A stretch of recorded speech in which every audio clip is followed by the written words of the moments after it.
leave everything for the reply. I said a few things in the morning. I thank you for that opportunity. Now, looking at the way in which many members have spoken, I will... चालू है mic चालू आप तो बोले चालू है mic So, I try to answer some of the issues raised by the honorable members, but also focus on some of the critical aspects of the white paper. I repeat, sir, the white paper is a serious document with documentary evidence for everything that is said in it, and prepared with an intention of informing the House. Can you say who authored it? Please no Finance Secretary, who authored it? We just No. want to know the author of this white paper. Your office, you have a Finance Ministry, Economic Advisory Council.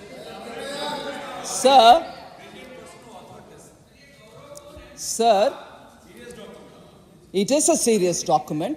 It is a document placed by this government. It is a document placed in this House so that the Honorable House is informed. This Honorable House is informed as to what effort it took and what effort of transparent ways in which... Sir, this is a bit too much, sir. It's a bit too much, sir. Every time all of us sit here and listen to each one of their speech, when I stand up to answer, when any minister stands up to answer, absolutely no etiquette. And even if you tell them, they don't seem to obey. Sir, I want to now... please बैठिए मान्य सदस्य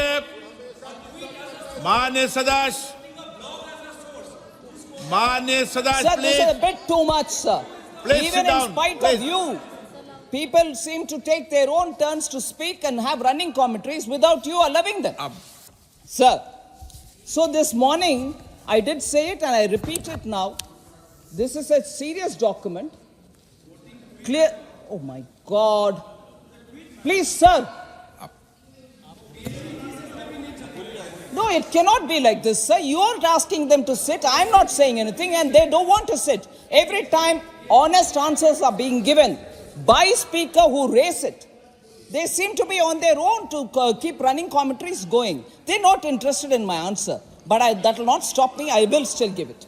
Sir, therefore, Please. This document is a serious document which we want to place here, and it is placed with an intent that the House will be informed of the 10-year literal dedicated effort to get this government work in such a way that the economy is back on rails and also progress in such a way that our aspirations can be met. Now, the two rails, I want to leave this as a strong thought, sir. The two rails on which we want this economy to move forward are: one, correct all the misgovernance which happened during the 10 years.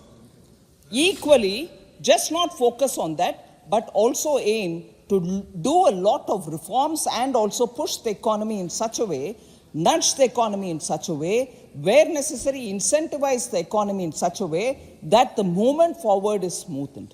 So the two tracks which we have followed since 2014 are: one, to remove all the hurdles, all the misgovernance, and equally focus on reforms so that the economy can move forward.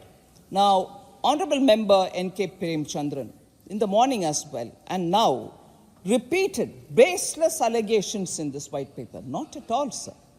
Documentary evidence is given. Supreme Court verdicts where they have come has been quoted. CAG reports have been quoted. Their own steps to cancel orders somewhere. For example, Antariksh Devas, where it was a fraudulent deal and they cancelled it themselves.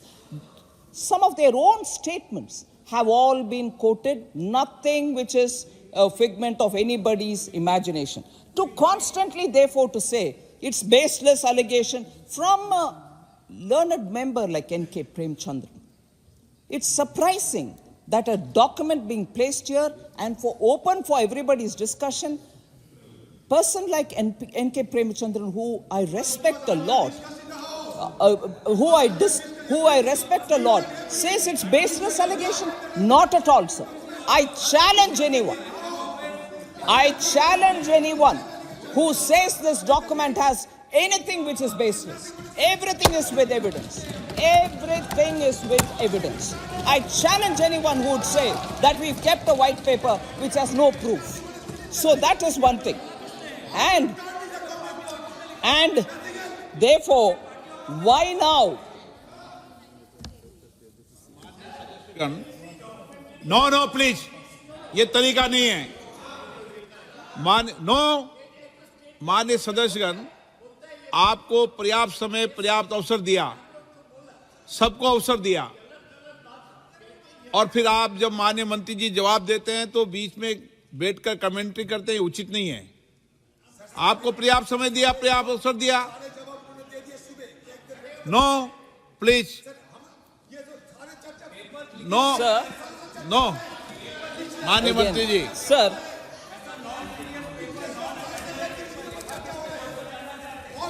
why now? ये document white paper अभी क्यों?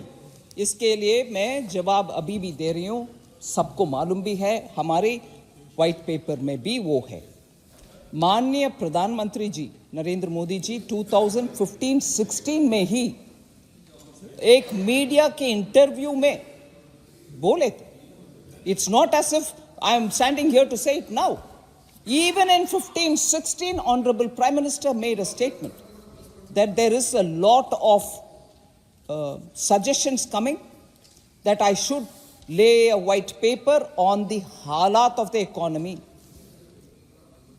But I'm not doing it because of national interest. I put the nation first. Because if the truth of the state of affairs of our economy was put out at that time, not one investor would have come to India. Our own citizens would have started feeling, what is happening in this country? All institutions have broken down. No proper decision making is happening. Sir, the total big ticket corruption, leave the small ones, big ticket corruption in their 10 years. Big ticket corruption on an average was one at least each year. So, common people were really disillusioned.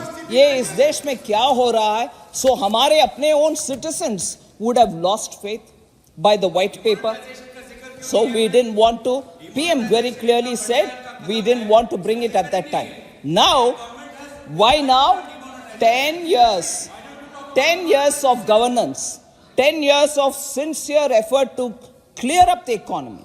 10 years of sincere effort to make sure that we are not going to stagnate because of the legacy which has been left behind. And therefore, we wanted to make sure that we do reforms. We also undertake everything which has to be done for cleaning up the system. And today, from the fragile 5 situation, we've reached the 5th biggest economy. And sooner we will be reaching the 3rd, now with authority, where the economy is already stabilized and people are coming in, our foreign exchange reserve is improved, FDI is coming in, a lot of sovereign wealth funds are coming and having joint ventures, investment in greenfield projects. We had 10 years, which can therefore be periodically compared with those 10 years and with this 10 years. So that people are not going to say, you came in saying big things, but you know you can't implement, and therefore you are saying, like some of the state governments which are saying, having given false promises, they are not able to run their state government, put the blame on central government, come and protest in Jantar Mantar instead of being in their state and administering their state. So such things would have been easily accused on us at that time had the white paper been put then itself. We didn't do that. Responsibly, we took the challenge of getting everything sorted out. Now having sorted out, now having placed the economy in a proper position, we have with documentary evidence. We put it out there and that is why now the white paper is being put and nothing more. So वो स्पष्ट मैं करना चाह रही हूँ sir. Sir, therefore, now, in the morning, I took a lot of detailed explanation on coal scam and also on the way bank as an institutions were misused. Now, I also explained how, if you were to compare Commonwealth Games and compare it with the G20, how it was organized, what was the difference. Now, I would just focus myself on 3 issues where I will elaborate so that we all know. I'm sure you would have seen it in the white paper, but I want to explain on 3 issues. How national security was compromised in those 10 years, and how environment as a ministry had become a bottleneck, chock-a-block. Not one proposal could move, and the country's developmental programs all suffered because environment clearances were not obtainable, and the details of that. And finally, how the leadership failed the country. On these 3, I want to elaborate, after which I will obviously come to responding on individual members and their questions. Sir, national security. Critical shortage of ammunition and defense equipment was the main feature of 2014 when we inherited the economy. Manya Raksha Mantri is here. I'm saying it before him. What was the halat then? Bulletproof jackets were not available for our soldiers. वो सामने बंदूक लेकर हमारी enemy खड़े होते तो उनके पास उनके अपने प्रोटेक्टिव गियर तक नहीं था. Night vision goggles were not available. So in the nights, they couldn't do a thing. In pitch dark, they were exposing themselves like sitting ducks. So that was the attention. Now, it's all right. You can always say, oh, no, that is the only case you're talking about. Look at that attitude on how they want to place national security. I'm reading a line. I'm quoting from somebody's words. I'll say who it is. I'm quoting, sir. Independent India has had a policy for many years that the best defense is not to develop our borders. An undeveloped border is safer than a developed border. So, many years, there was no construction of roads, airfields, nothing in the border areas. Unquote. ये किसने कहा sir? तब की defence minister, तब की रक्षा मंत्री A.K. Antony ji. Okay sir? दोबारा सर उनके बेटे हमारे पास है कि नहीं है वो मतलब नहीं है. रिकॉर्ड में डिफेंस मिनिस्टर का स्टेटमेंट पढ़ रही हूं. डिफेंस सर एक ही. This is nothing to do with father, son, brother. It is a Raksha Mantri statement. Thank you, Gajendra Shekhawat ji. Sir, A.K. Antony ji also stressed a number of times that his ministry has used up 92% of defense budget, and major acquisitions have acquisitions have to wait, and there's no money. Inaugurating the defense expo. Inaugurating the defense expo in 2014. Defence expo को inaugurate करते हुए रक्षा मंत्री जी बोल रहे हैं प्रगति मैदान में, quote, there is no money left. All major projects will have to wait till 1st April. मतलब government बदल रही है, उनको समझ में आ गया है मैं कुछ नहीं कर पाऊंगी, मेरे हाथ में पैसा नहीं है, आप April 1 को वेट करो. बॉर्डर में सोल्जर को मैसेज दे रहा है तब तक लड़ो कैसे भी, मगर मैं तो खरीदना मेरे से नहीं होगा. ये था उनका एटीट्यूड. सर, इसके अलावा लिस्ट में बोल सकती हूं कितना करप्शन डिफेंस में हुआ करता था.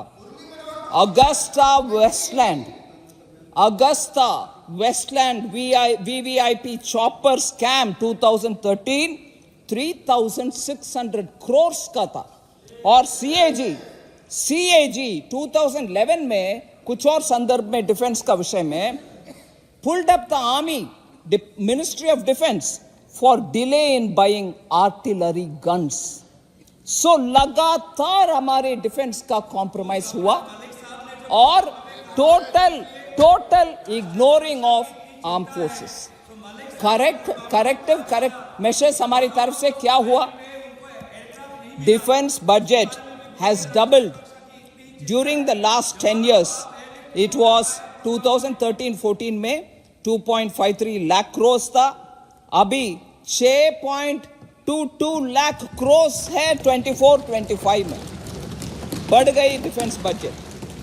इसके अलावा capital expenditure including border roads and for defence forces equipment investments, defense capital budget increased from 86,741 crores 2013-14 में 86,000 crores था, अभी 1.72 lakh crores है डिफेंस बजट इस साल. Sir 75% of capital acquisition budget is earmarked. ये मुख्य बिंदु है सर. 75% of capital acquisition मतलब खरीदारी के लिए जो पैसा देते हैं उसमें 75% डोमेस्टिक प्रोडक्शन के लिए खर्च करना पड़ेगा. ये नहीं है कि विदेश से इंपोर्ट करते रहो. उसके अलावा defence industrial corridors Uttar Pradesh और तमिलनाडु में डिफेंस कॉरिडोर्स ले आए. उसके वजह से उत्तर प्रदेश में भी और तमिलनाडु में भी प्रोक्योरमेंट, डिफेंस का प्रोक्योरमेंट उधर से अभी ज्यादा हो रही है. Launch of innovation for defence excellence iDEX framework supports indigenous MSMEs. Sir इसके अलावा FDI limit in defense production has been raised to 74%. All ordnance factory boards have been converted into 7 defense PSUs. Sir गर्व की बात है, make in India push के वजह से आज INS Vikrant, light combat aircraft Tejas, Akash, BrahMos missiles, main battle tank Arjun, artillery gun system Dhanush, ये सब भारत में उत्पादन हो रहा है सर. इसके अलावा महिला आज राफेल भी उड़ा रही है, बॉर्डर में भी बंदूक लेकर खड़े हैं, महिला पूरे के पूरे डिफेंस में है. सर बार बार रोते थे HAL को क्या हुआ, HAL को ऑर्डर नहीं दिया. जब एक कॉन्ट्रैक्ट भी दिलवाया नहीं 10 साल में HAL को, हम कर रहे हैं HAL को बिजनेस 4 लाख करोड़ तक दिए. बहुत सारे वैरायटी हेलीकॉप्टर का उत्पादन उधर होने वाले हैं, 4 लाख करोड़ किए दिए ऑर्डर्स. और HAL का नया फैक्ट्री है जो माननीय प्रधानमंत्री जी इनॉग्रेट किए, फाउंडेशन स्टोन 2006 में ले किए, वो HAL मॉडर्न तेजस फाइटर जेट्स को अभी इंडिया सेल्फ डिफेंस के लिए प्रोडक्शन कर रहे हैं HAL. ये HAL है सर जिसके बारे में वो आंसू बहाते थे, एक ऑर्डर भी नहीं दिलवाया. हम इतने कर रहे हैं HAL के लिए. आत्मनिर्भर भारत का विषय यही है सर. डिफेंस का जब अच्छा खर्च होता है और उसका संभालते हैं ठीक से, no terrorist attack happens in the country. Left wing extremism को कंट्रोल कर पा रहे हैं. और हाँ चाइना के बारे में बोलती हूँ चाइना के विषय आपको जरूर बोलना है sir. Decline of more than 52% in left wing extremism related violence, decline in 72% of security forces का death, decline of 68% in civilian deaths between 2014 to 23.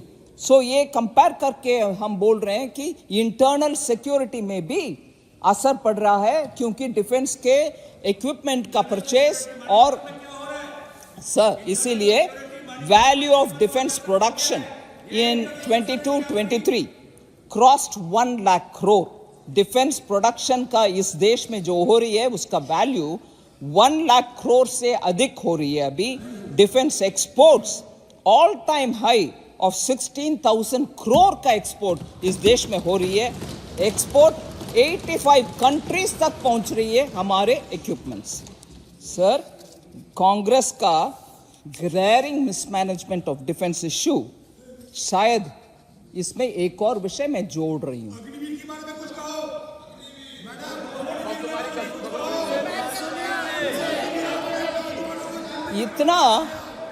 इतना डिफेंस का मिसमैनेजमेंट नहीं हो सकता है, क्योंकि इसके पीछे कुछ और है विषय, और कुछ और विषय क्या है हमें तो मालूम नहीं है। मगर मैं ये पूछना चाहती हूं, क्या 2008 में चाइना में जाकर के कुछ एमओयू दस्तखत हुआ? उसका विषय क्या है? उसका विषय क्या है? अब तक उसका खुलासा क्यों नहीं हो रही है? उसका खुलासा आज तक क्यों नहीं हो रही है? उसके वजह से डिफेंस में रोड नहीं बनाएंगे, बुलेट प्रूफ वेस्ट नहीं खरीदेंगे, बुलेट नहीं खरीदेंगे, आर्म फोर्सेस को छोड़ देंगे, पैसा नहीं है बोलेंगे। ये क्या, ये सब उसके कारण हो रहा है क्या? उसका स्पष्टीकरण देने के लिए कहिए सर कांग्रेस को।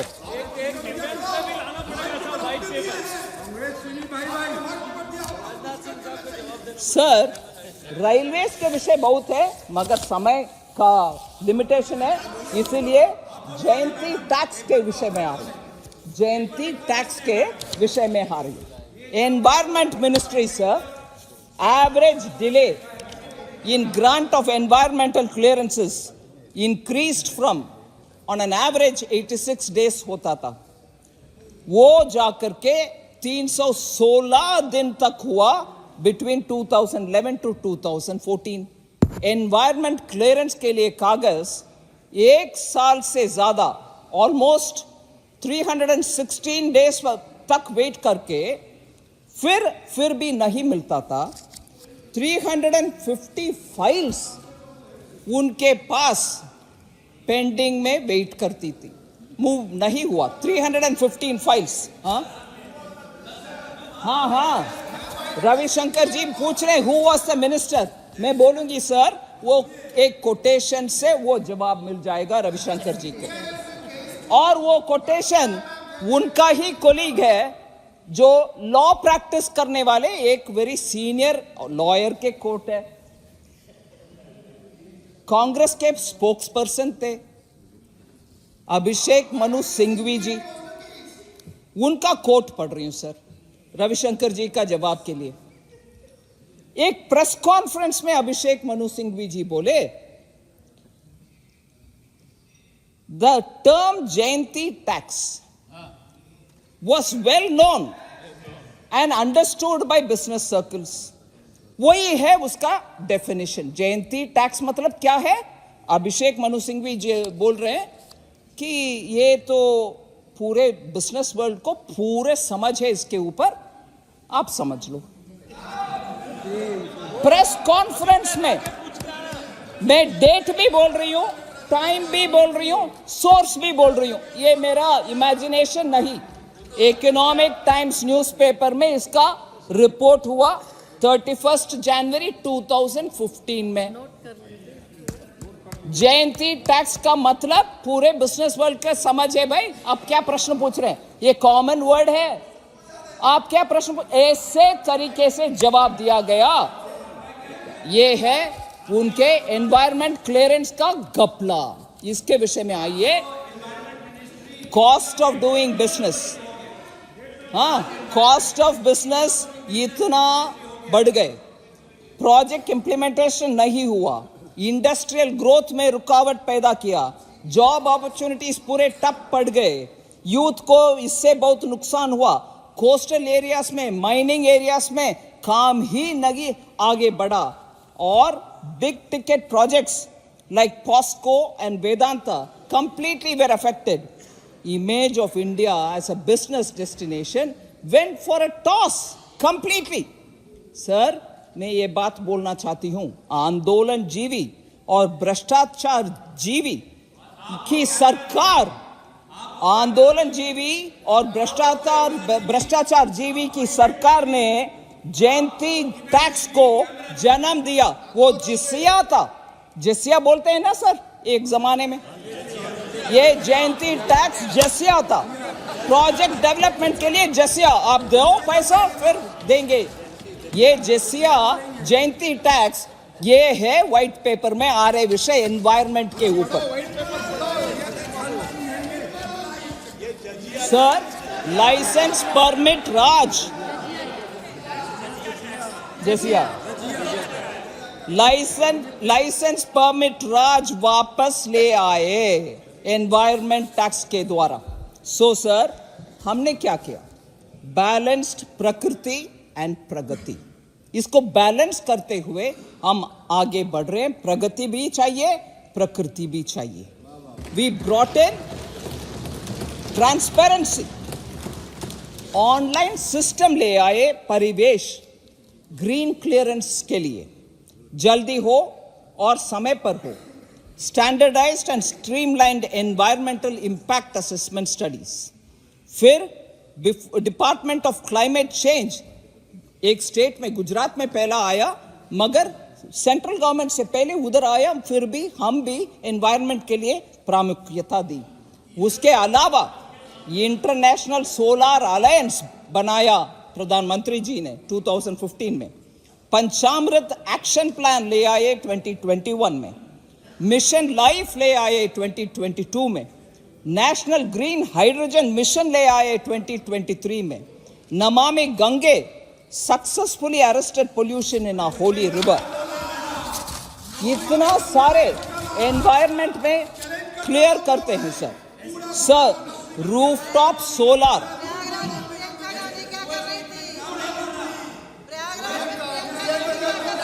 Rooftop solar, PM Kusum, Ujala, ये सब स्कीम्स भी एनवायरनमेंट के लिए ले आए.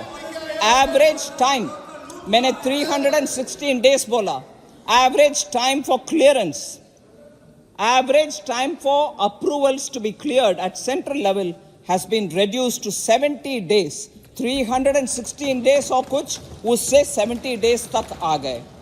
Forest cover increased by 50,000 square kilometers. Number of protected areas 745 थे 2014 में, अभी 998 protected areas है. Number of community reserves 43 थे 2014 में, अभी 220 है. 12 बीचेस, भारत देश में 12 बीचेस को ब्लू फ्लैग सर्टिफिकेशन मिला है. मतलब स्पष्ट, clean, good beaches, environmentally good beaches. Sir, globally India stands 4th in renewable power, 4th in wind power and 5th in solar power. आगे इतनी दूर तक हम आए हैं. 30-fold increase in solar energy capacity since 2014. Sir, also Guwahati, Assam के capital Guwahati rail station is the first solar powered railway station in India.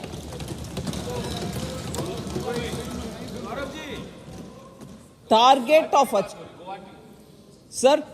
of achieving 40% renewable capacity addition, which was a target set in COP21, fulfilled in 9 years ahead of time.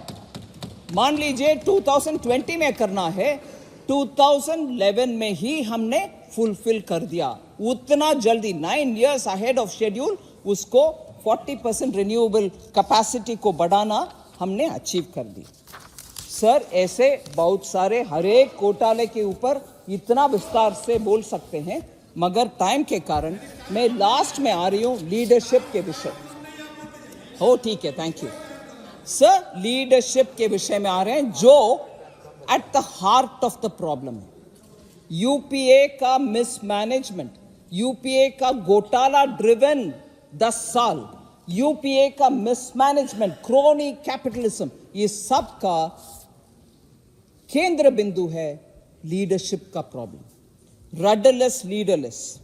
Sir, माननीय Sonia Gandhi ji was super prime minister as the chairperson of the National Advisory Council, an extra constitutional and unaccountable person.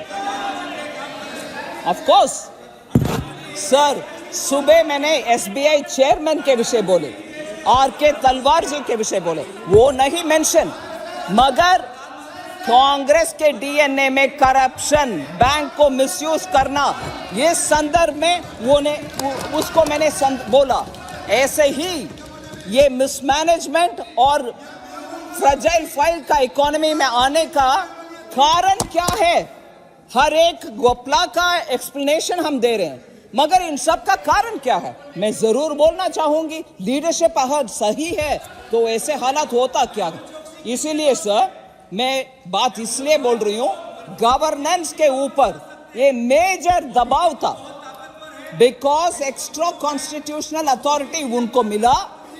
710 files NAC के बाद NAC का permission लेने के लिए सरकार से गया। क्या वो कैबिनेट है?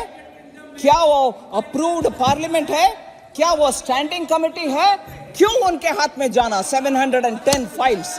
वो क्या कॉन्स्टिट्यूशन अथॉरिटी है क्या? वो अनअकाउंटेबल पावर था, अनअकाउंटेबल अनआंसरेबल पावर था। पार्लियामेंट में उसका जवाब देने का स्थान ही नहीं था। उनके पास क्यों 710 फाइल्स गया? ऐसे ही अनअकाउंटेबल पावर के कारण ये गपले, साल में एक बड़ा टिकट गपला होता रहा। ये unconstitutional use of power. Sir, also आपको मालूम है, प्रधानमंत्री जी, हम सब रेस्पेक्ट करते हैं माननीय मनमोहन सिंह जी को, उनके ही प्रधानमंत्री रहते हुए इंस्टीट्यूशंस के ऊपर बात करते हैं, हमें लेक्चर देते हैं। मनमोहन सिंह जी जब प्रधानमंत्री थे और विदेश के पर्यटन में थे, इधर कांग्रेस के तब के शायद जनरल सेक्रेटरी थे या प्रेसिडेंट थे। पुराना बात, 10 साल के पुराना बात भी अभी बोलने का आवश्यकता है। ऑर्डिनेंस को फाड़ कर प्रेस कॉन्फ्रेंस में फेंका, वो क्या मर्यादा नहीं है? वो अवमानना नहीं है प्राइम मिनिस्टर को? Insulting his own prime minister, देश का प्राइम मिनिस्टर।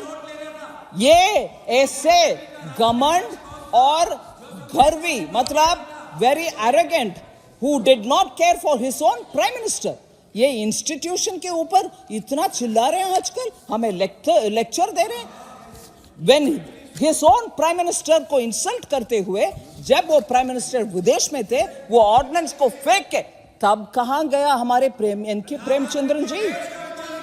बेसलेस हमें बोलते हैं एनके प्रेमचंद्रन जी, तब उठ करके बोलना था, अरे हमारा प्राइम मिनिस्टर को क्यों इंसल्ट कर रही हो, ये गलत है। बोलने को तब आरएसपी नहीं था, रिपब्लिकन सोशलिस्ट पार्टी जो एनके प्रेमचंद्रन जी का, तब नहीं था। क्यों उठा करके पूछा नहीं? अभी हमें पूछ रहे बहुत सारे प्रश्न, बहुत सारे ग्रेट लेजिस्लेशंस हुआ, अभी उनका ऑल्टरनेटिव कुछ प्रपोजल के लिए बात कर रहे थे। उस समय अच्छा कानून हुआ, right to information, right to food, मैं उसके विषय में आ रही हूं। सर, इतने सारे अच्छा कानून बोल रहे हैं ना इनके प्रेमचंद्र, क्या एनएसी के द्वारा कानून आपको मंजूर है? एनएसी कौन है? एनएसी कौन सा बॉडी है? उसके द्वारा जब कानून आता है, एनके प्रेमचंद्रन जी को मंजूर है उसमें? Non constitutional body, kitchen cabinet से वर्ष। ऐसे सेलेक्टिव मोरालिटी को हाईलाइट करने वाले से मैं विनम्रता से मांग रही हूं, प्लीज आपके हाई मॉरल ग्राउंड को इस पार भी उपयोग करो, उस पार भी उपयोग करो। एनएसी कानून बन सकता है, हम व्हाइट पेपर इधर रख नहीं सकते। Elected government can't keep a white paper here. You had a kitchen cabinet say worse super prime minister उनके एनएसी के द्वारा एक्टिविस्ट आंदोलन जीवी बना रहे कानून, उसको मंजूर दे रही हो, वो अच्छा कानून बोल रहे हो, वो तब आपको आपत्तिजनक नहीं माना? So sir, I want to also say, sir, I want to say this. अभी हर विषय में बोलते हैं, आधार हमने ले आया, मनरेगा हमने ले आया, आधार यूआईडी पेमेंट हमारा है, इसलिए डीबीटी हो रही है, ये सब बोलते हैं ना सर, हर बार क्लेम करते हैं हमें रिकॉग्नाइज करो, हम भी अच्छे किए, रिकॉग्नाइज हमें क्यों एक्नॉलेज नहीं कर रहे हो बोलते हैं। मैं बोल रही हूं सर, सिर्फ यूआईडीआई के उदाहरण लेते हुए, वो उधर मंजूर नहीं था, हर डिपार्टमेंट में झगड़ा था, यूआईडीआई नो, ले आना नहीं है बोलने, ठीक है जी, हाँ मैं बढ़ रही हूं, डोंट वरी, पढ़ रही हूं। Oh yeah, I won't mislead the house. I'm not Congress. Mislead करने वाले हाउस को कांग्रेस से भाई कॉपीराइट आपका है, patent and copyright on misleading is yours sir. Economic times तब का अप्रैल 17, 2012, इकोनॉमिक टाइम्स अप्रैल 17, 2012 उसका रिपोर्ट है sir. UIDIA Parent Planning Commission was rejecting its 15,000 crore funding proposal. Planning commission तब का इनका प्रपोजल के लिए UIDA के लिए रिजेक्ट किया। फिर UIDA legitimacy and a parliamentary panel examining the legislation that gave UIDI legitimacy. Sir आज सुबह बहुत सारे इधर भी सुना, कल राज्यसभा में भी सुना, आप कानून जल्दी में ले आते हो, कानून जल्दी में ले आ करके पास करवाते हो, हाउस जब ऑर्डर में नहीं है पास करवाते हो, स्टैंडिंग कमेटी में भेजने में आपको क्या आपत्ति है बोलते हैं ना सर, उसका देख लीजिए। A parliamentary panel examining a legislation that gave UIDI legitimacy was dismissing the project as one, within quote, conceptualized with no clarity of purpose. आधार हमारा है बोलने वाले उस समय बोले उसका पर्पस ही कुछ नहीं है सर। उसके बाद sir at least 3 central ministries तब के, namely food, civil supplies and rural development and labor also have reservations with real-time biometric authentication. Real-time biometric authentication के खिलाफ सेंट्रल मिनिस्ट्रीज, फूड भी, सिविल सप्लाईज भी, रूरल डेवलपमेंट भी, labour भी, reservations बोले नहीं करो, मगर आधार हमारा है। झगड़ा हो रही है उधर हर मिनिस्ट्री के आपस में सर। दूसरा उस पेपर में रिपोर्ट हो रही है, आई डोंट सी ये बात बोले कि कनेक्टिविटी इज अनरिलायबल, जैसे उनके पूर्व वित्त मंत्री भाषण बयान किया कि गांव में इंटरनेट होगा क्या, इलेक्ट्रिसिटी होगा क्या, उधर डिजिटल पेमेंट से क्या फायदा बोले हैं। और हमारे प्रधानमंत्री जी को हंसी मजाक उड़ाया कि ये क्या है पेमेंट के ऊपर इतना बात कर रही हो, विलेज में इलेक्ट्रिसिटी नहीं है, विलेज में इंटरनेट कनेक्टिविटी नहीं है बोले हैं उनके पूर्व वित्त मंत्री।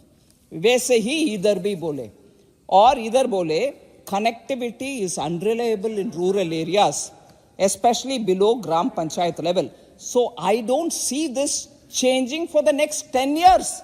2012 में रिपोर्ट हो रही है कि अगले 10 साल तक ये बदलना होना असंभव है, इसलिए यूआईडीए, डिजिटल आधार वगैरह छोड़ दो।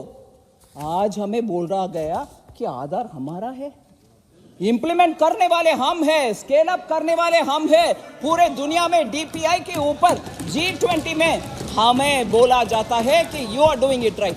आप इसको नकारा, आप इसको रिजेक्ट किए।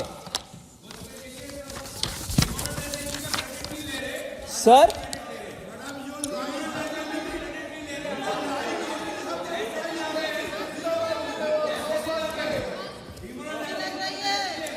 सर सीधा पॉइंट पे आती हूं। ये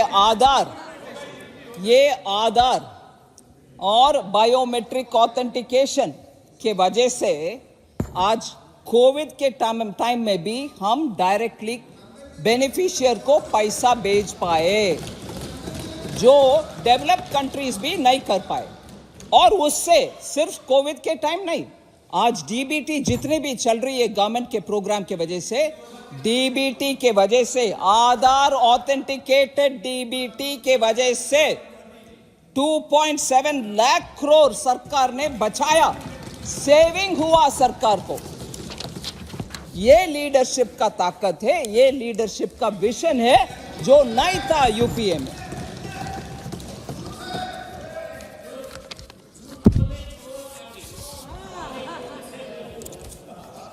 सर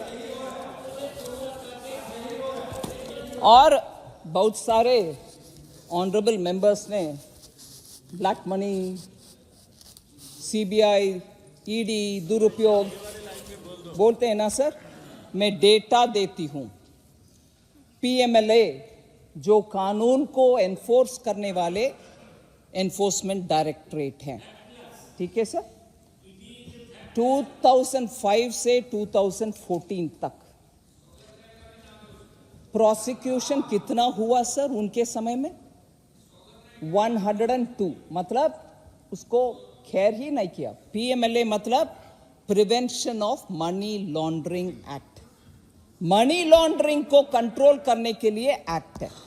उसको एनफोर्स करने वाले एनफोर्समेंट डायरेक्टरेट है।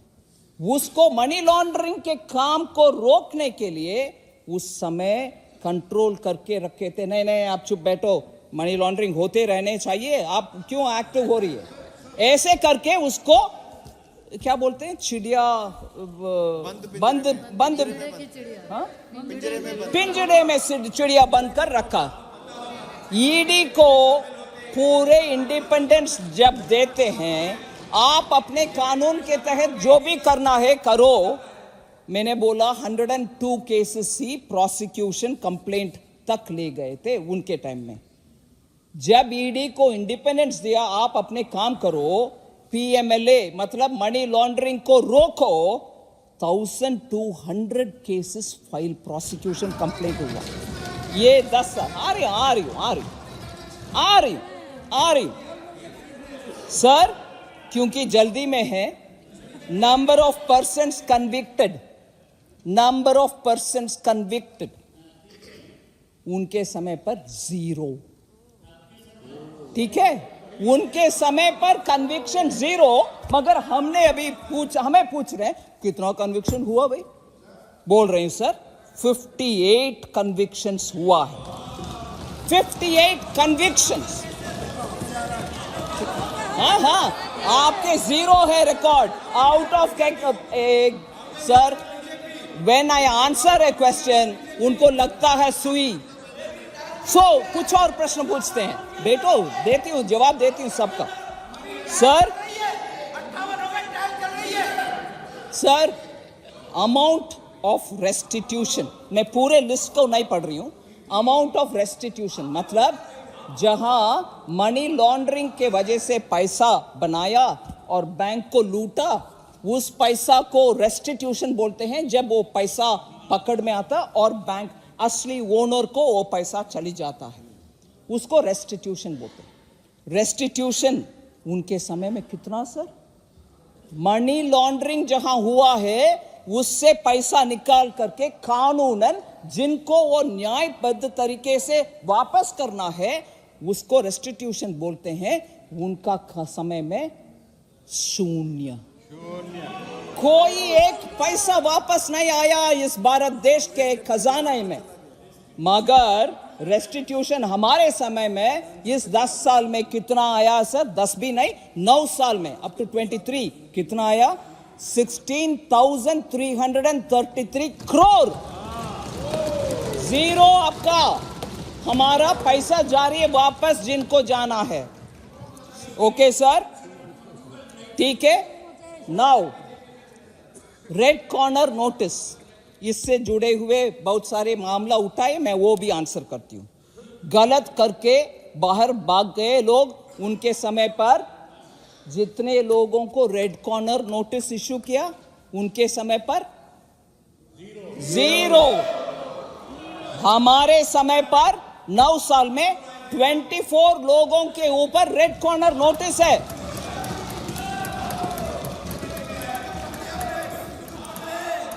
ठीक है सर।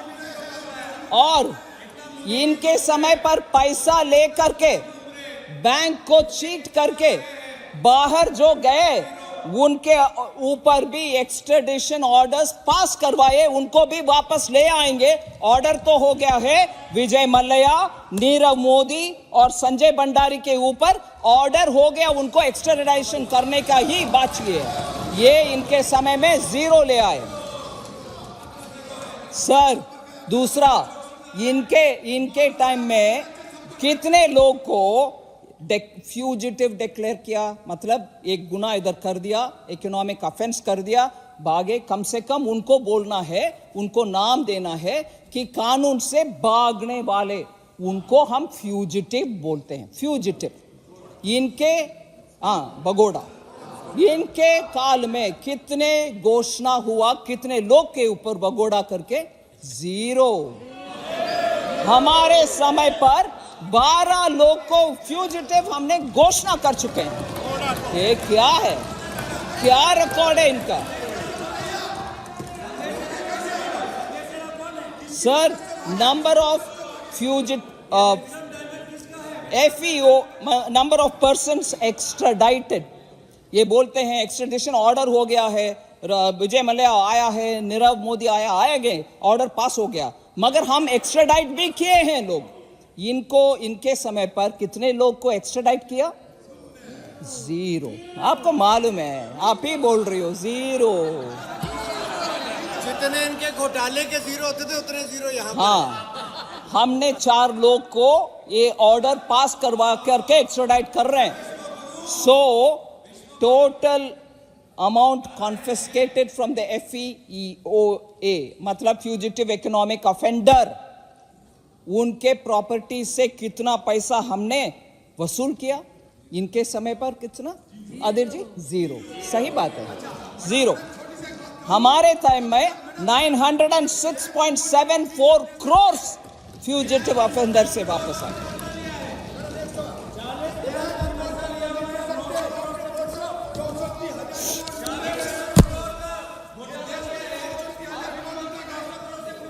सर,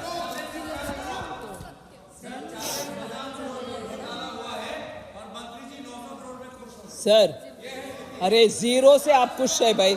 कम से कम हम खुश है 900 के ऊपर, आप जीरो के ऊपर खुश है। सर, एक इंपॉर्टेंट विषय है सर। बहुत सारे विषय बोलते हैं और हमें बोलते हैं कि PDS में कितना दे रही हो, right to food security act हम ही ले आए, है ना सर? फूड सिक्योरिटी एक्ट हम ही ले आए। मैं याद दिलाना चाहती हूं इनको, 2013 में बाली में जाकर के WTO में एक मिनिस्ट्रियल डिक्लेरेशन में दस्तखत करके आए इनके कॉमर्स मिनिस्टर। विषय क्या था? भारत देश में PDS के लिए मिनिमम सपोर्ट प्राइस दे करके किसान से ले करके बफर स्टॉक रख करके FCI गोडाउन में PDS के द्वारा गरीब के लिए वो पहुंचाने के लिए प्रोक्योर करते हैं। ये जा करके बाली में WTO में डिक्लेरेशन साइन करके आए, उसके मुताबिक इस देश में प्रोक्योरमेंट बंद होना था 2017 से, और बफर किसान से खरीदना नहीं है, प्रोक्योरमेंट करके बफर स्टॉक रखना नहीं है, उसको पीडीएस के द्वारा डिस्ट्रीब्यूट करना नहीं है। 2014 में मोदी जी आने के बाद कॉमर्स मिनिस्टर के नाते मैं गई नैरोबी में, झगड़ा करके परमानेंटली एक सॉल्यूशन जब तक नहीं मिलता ये अप्लाई नहीं होना चाहिए करके हमने ले आए वो कानून। ये भारत के किसान के हित को बेच दिया, भारत के कंज्यूमर का हित को बेच दिया। पीडीएस आज तक हम दे नहीं पाएंगे, पीडीएस हम दे नहीं सकेंगे इस देश में अगर वो बाली डिक्लेरेशन के अंतर्गत 2017 के बाद भारत देश का ये राइट पूरे के पूरे खत्म। वो था बाली डिक्लेरेशन, ये करके आए और इधर बोलते हैं फूड राइट के लिए हमने कानून बनाया। अरे विदेश में जाकर उस कानून को बेकार कना करके आए, उसके बाद आंसू बहा करके ये कानून बना रहे हो। बेल दिया हमारे किसान को, हमारे गरीब को, उनके हक जो अनाज के लिए खाने के लिए जो था उसको गिरवी रखकर आए हैं ये लोग बात करते हैं आज। सर मनीष तिवारी जी, सर मनीष तिवारी जी और वीरास्वामी कलानिधि जी, गिरीश चंद्रा जी, पीएम बशीर जी और एस वेंकटेशन जी लेबर मार्केट के ऊपर बहुत सारे विषय उठाए। मनीष तिवारी जी थे अभी तक, मगर फिर भी मैं जवाब दे रही हूँ सर। लेबर मार्केट्स, मेरा जवाब उनके लिए मैं बोल रही हूँ sir. Labour markets have witnessed falling unemployment rates declining from 5.8% in 2018-19 to 3.2% in 22-23. Unemployment कम हो रही है। 2018-19 में 5.8% था, अभी वो 3.2%। Sir, unemployment rate particularly for graduates has also declined. 2017-18 में 17.2% था, अभी 13.4% in 22-23. Decline has been even sharper for female graduates, and their unemployment rate has declined from 27.5% to 20.6% over the same period. PLI scheme के बारे में हम बात करते हैं, उसके डायरेक्ट इम्पैक्ट एम्प्लॉयमेंट के ऊपर मैं बोलना चाहती हूँ sir. Thank you, yes sure, thank you. PLI scheme sir, 1.7 lakh को 1.07 लाख करोड़ ऑफ इन्वेस्टमेंट आया है। वो एक्चुअली 8.7 लाख करोड़ का प्रोडक्शन या सेल्स करता है, उसमें एम्प्लॉयमेंट जनरेशन 7 लाख है। सो PLI से डायरेक्टली 7 लाख लोगों को जॉब्स मिला। EPFO yearly net payroll addition, नया लोग जो EPFO में जोड़ रहे हैं उसका नंबर ट्रिपल हो गया है। 61 लाख्स 2018-19 में, अभी 139 लाख्स 2022-23। इसका मतलब नया जो जॉब सीकर्स है जॉब में आने के बाद रजिस्टर कर रहे हैं EPFO में। सो मनीष तिवारी जी का ये पॉइंट मैं ज़रूर एड्रेस करना चाहती हूँ। दूसरा एक और विषय, government jobs 8,82,191 central government vacancies have been filled up in the last 9 years. 9 years का, हाँ वो बहुत अच्छा पॉइंट है। 9 years में 8 लाख सेंट्रल गवर्नमेंट में जो सैंक्शनड पोस्ट है उसको वैकेंसी में ना रखते हुए भरपूर फिलअप कर रहे हैं। 8,82,191 विदाउट 1 पैसा रिश्वत, ट्रांसपेरेंटली रिक्रूटमेंट हुआ। Sir, regional recruitment boards gave government jobs, regional recruitment boards, इसको 8 लाख जब हम कहते हैं, हाँ ओनली 8 लाख, आई से मोर। Regional recruitment boards gave government jobs to 4,30,592 youth between 2014 and 23.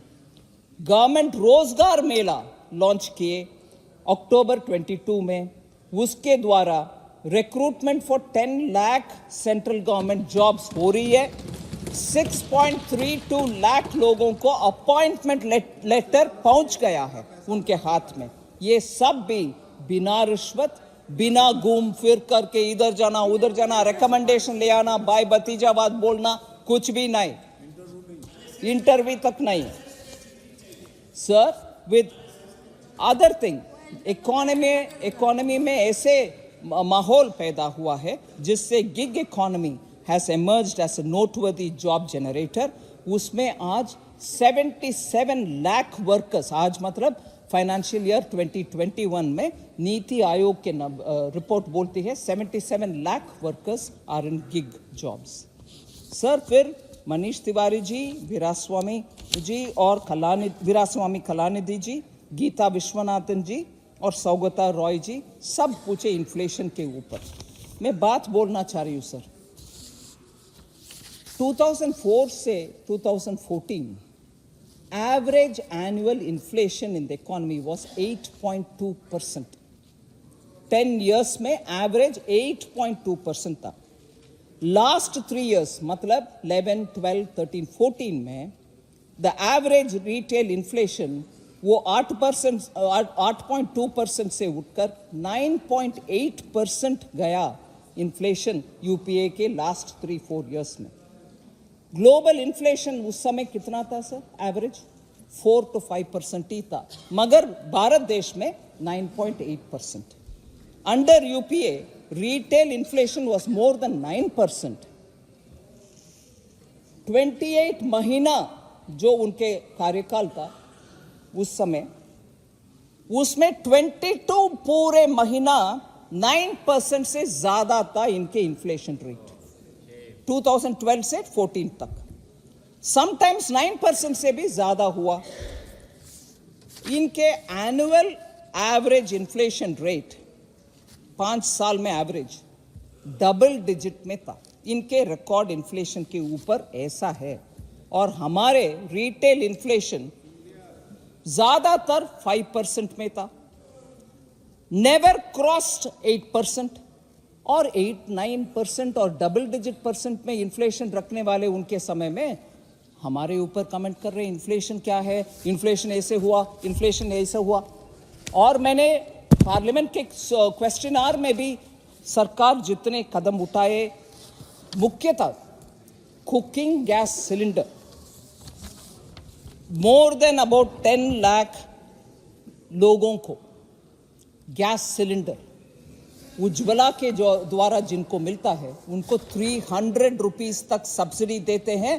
12 cylinder तक भी वो ले, फिर भी सब्सिडी हर टाइम उनको 300 रुपीस मिलता है, उनके अकाउंट में मिल जाता है डायरेक्टली। सो डबल डिजिट इन्फ्लेशन का मैनेजमेंट में रखने वाले दूसरे से प्रश्न पूछना उचित नहीं है।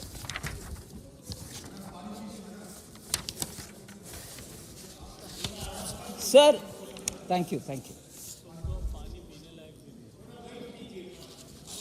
आपको बाद में पिलाएंगे।